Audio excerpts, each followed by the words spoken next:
नमस्कार। क्या आप सच में खुश हैं या सिर्फ खुश दिखने की दौड़ में शामिल हैं? एकांत और मौन के इस गहरे रहस्य को चलिए आज हम बुकवाइज महेश इस यूट्यूब चैनल के माध्यम से समझते हैं। आज मैं आपसे समाज से भागने की बात नहीं करूंगा, ना ही मैं ये कहूंगा कि लोगों से नफरत करो। मैं तो बस एक बहुत छोटा सा निवेदन कर रहा हूं।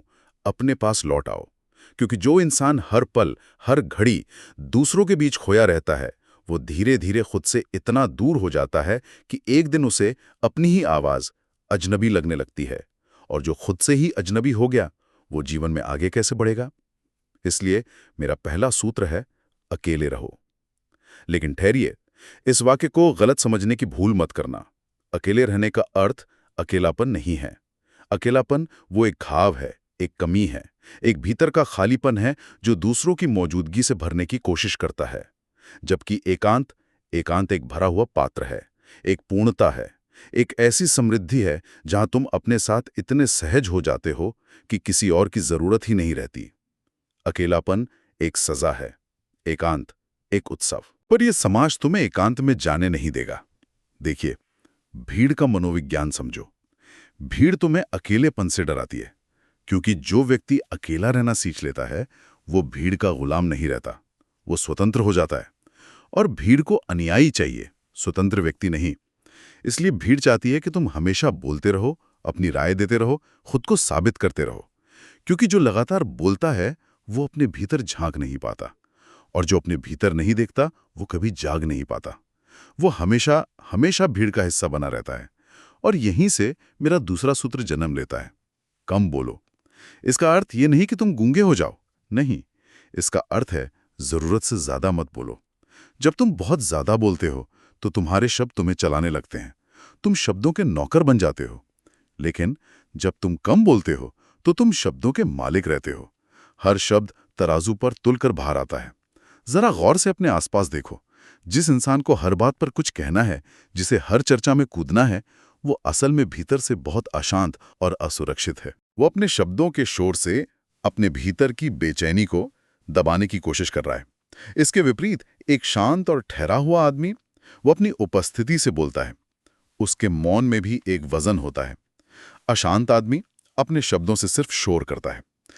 एक गहरी बात समझना, जीवन में सच में आगे बढ़ने वाले लोग कम बोलते हैं, उससे ज्यादा सुनते हैं, और सबसे ज्यादा देखते हैं।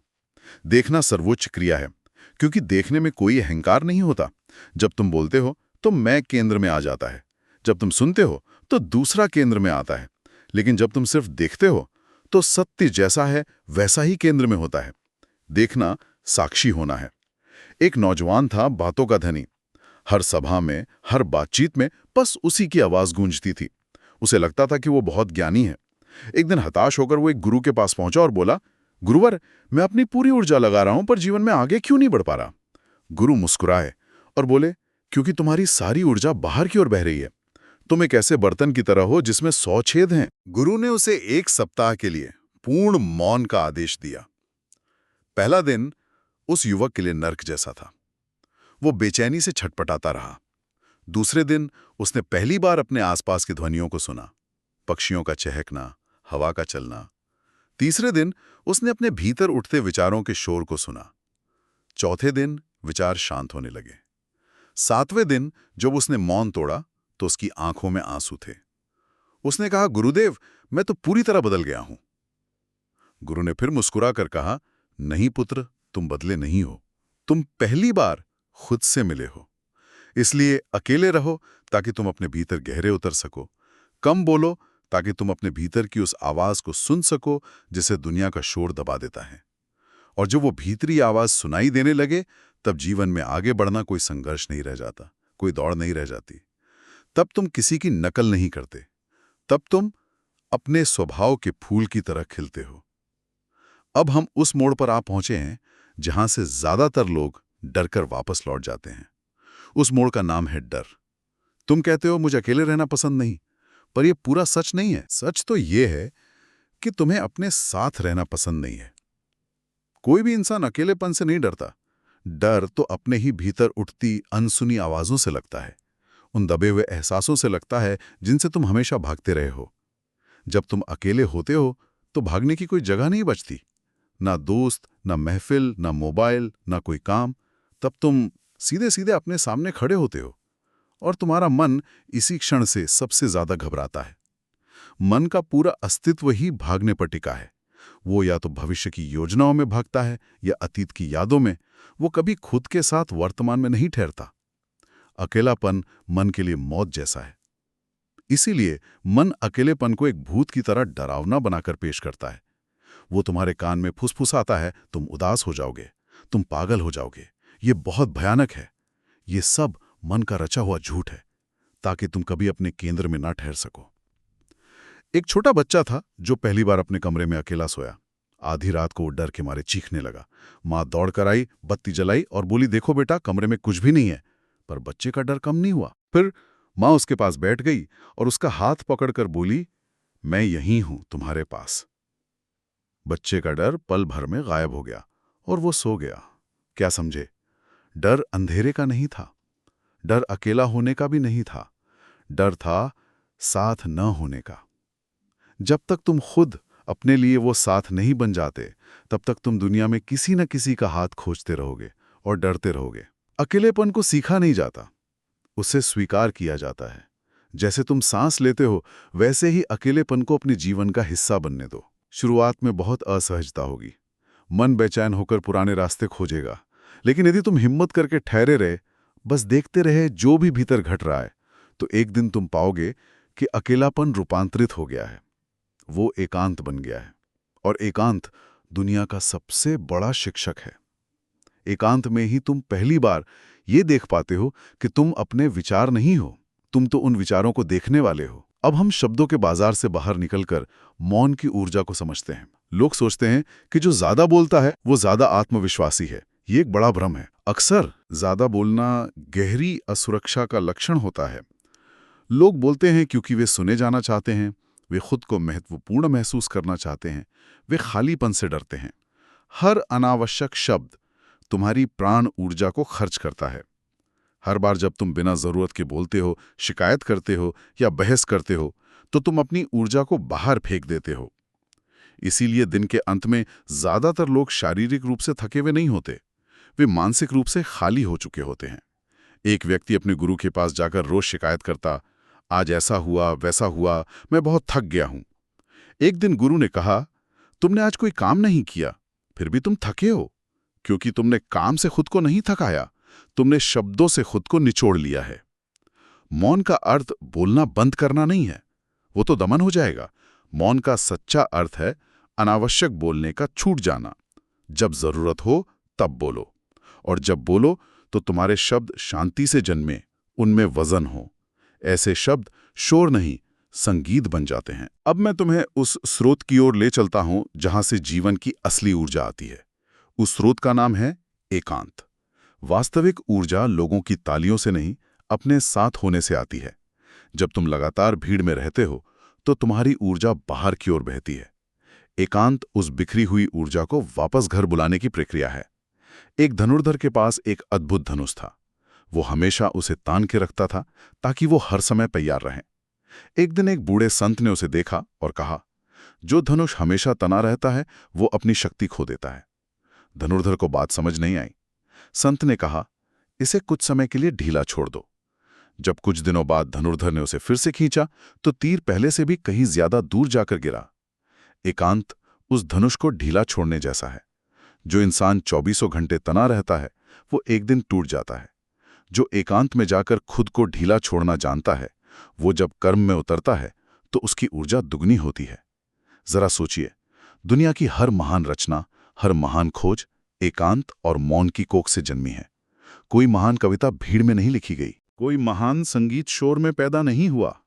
सृजन भीतर से उमड़ता है, और भीतर का दरवाजा तभी खुलता है जब बाहर का शोर थम जाता है। अब एक बहुत जरूरी भ्रम को तोड़ते हैं। तुम कहते हो, मुझे जीवन में आगे बढ़ना है।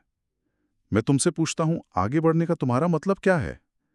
ज्यादातर लोगों के लिए इसका मतलब है और ज्यादा पैसा, और ज्यादा बड़ा पद, और ज्यादा पहचान। ये आगे बढ़ना नहीं है, ये सिर्फ भीड़ में और तेजी से दौड़ना है। आगे बढ़ने का असली मतलब है सही दिशा में चलना, और सही दिशा तुम्हें भीड़ नहीं बता सकती, वो सिर्फ एकांत में ही पता चलती है। एक पर्वतारोही था जो एक पहाड़ पर बड़ी तेजी से चढ़ रहा था। वो सबको पीछे छोड़ता जा रहा था। अपनी गति पर उसे बड़ा गर्व था। जब वो लगभग आधी चोटी पर पहुंच गया, तब उसे दूर एक और पहाड़ दिखा और उसे एहसास हुआ कि उसे तो उस वाले पहाड़ पर चढ़ना था। उसकी सारी गति, सारी मेहनत व्यर्थ हो गई। दिशा के बिना गति एक भटकाव है। असली प्रगति बाहर नहीं, भीतर घड़ती है। जब तुम पहले से कम प्रतिक्रियावादी हो जाते हो, जब तुम छोटी छोटी बातों पर विचलित नहीं होते, हाँ, जब तुम दूसरों की राय पर कम निर्भर हो जाते हो, तब तुम असल में आगे बढ़ रहे हो। जो व्यक्ति कम बोलता है वो कम उलझता है। वो अपनी ऊर्जा हर छोटी मोटी बहस में नहीं गवाता, और जो ऊर्जा बचती है वो उसके जीवन में सृजन बनती है। जो अकेला रह सकता है वो मजबूरी में गलत संगत में नहीं फंसता। वो स्वतंत्र निर्णय ले सकता है, और जीवन में वही आगे बढ़ता है जो अपने निर्णय खुद लेने का साहस रखता है। सच्ची सफलता भीतर की एक अनुभूति है। यदि तुम्हारे भीतर शांति बढ़ रही है, स्वतंत्रता बढ़ रही है, प्रेम बढ़ रहा है, तो तुम सफल हो। भले ही तुम्हारे बैंक में एक भी रुपया ना हो। और यदि बाहर सब कुछ मिल रहा है, लेकिन भीतर बेचैनी, चिंता और भय बढ़ रहा है, तो तुम असफल हो रहे हो। भले ही पूरी दुनिया तुम्हें सफल माने। अब उस झूठ को तोड़ते हैं जिसे आज के समाज ने एक गुण बना दिया है, व्यस्तता। लोग बड़े गर्व से कहते हैं, मैं बहुत बिजी हूं। यह गर्व की नहीं, चिंता की बात है। व्यस्तता अक्सर अपने खालीपन से, अपने आप से बचने का एक तरीका है। समाज तुम्हें व्यस्त रखना चाहता है, क्योंकि जो व्यक्ति हर समय व्यस्त है वो कभी रुककर बुनियादी सवाल नहीं पूछता। एक लकड़हारा सुबह से शाम तक पेड़ काटता था। वह बहुत मेहनत कर रहा था, पर पेड़ कम कट रहे थे। एक राहगीर मुझसे देखा और कहा, भाई, थोड़ी देर रुककर अपनी कुल्हाड़ी पर धार लगा लो। लकड़हारे ने जवाब दिया, मेरे पास समय नहीं है, मुझे पेड़ काटने हैं। शाम तक वो थककर चूर हो गया और बहुत कम पेड़ काट पाया। एकांत और मौन उस कुल्हाड़ी पर धार लगाने जैसा है। जो रुकना जानता है वही तेजी से आगे बढ़ता है। और अंत में निर्णय। जीवन दिशाओं का खेल है, और दिशाएं निर्णयों से तय होती हैं। तो सही निर्णय कैसे लें? इसका एक ही उत्तर है, शोर से हटकर मौन में बैठो। क्योंकि सही निर्णय कभी भी बेचैन मन से नहीं आते। वे हमेशा शांत और ठहरे हुए केंद्र से जन्म लेते हैं। एक आदमी था जो हर छोटी बात पर 10 लोगों से सलाह लेता था, और अंत में और भी ज्यादा भ्रमित हो जाता था। वो गुरु के पास गया। गुरु ने कहा, 3 दिन तक कुछ मत करो, किसी से बात मत करो, बस अपने साथ रहो। 3 दिन बाद वो आदमी आया और उसके चेहरे पर एक अद्भुत शांति थी। उसने कहा, मुझे मेरा जवाब मिल गया। गुरु ने पूछा, किसने दिया? वो बोला, किसी ने नहीं, वो भीतर से ही आया। सही निर्णय की यही पहचान है। उसके आने के बाद मन में एक गहरी शांति उतर जाती है। अब तक मैंने जो भी कहा वो 3 अलग अलग बातें नहीं हैं। अकेले रहो, कम बोलो और आगे बढ़ो। ये 3 सूत्र नहीं, ये एक ही नदी के 3 घाट हैं।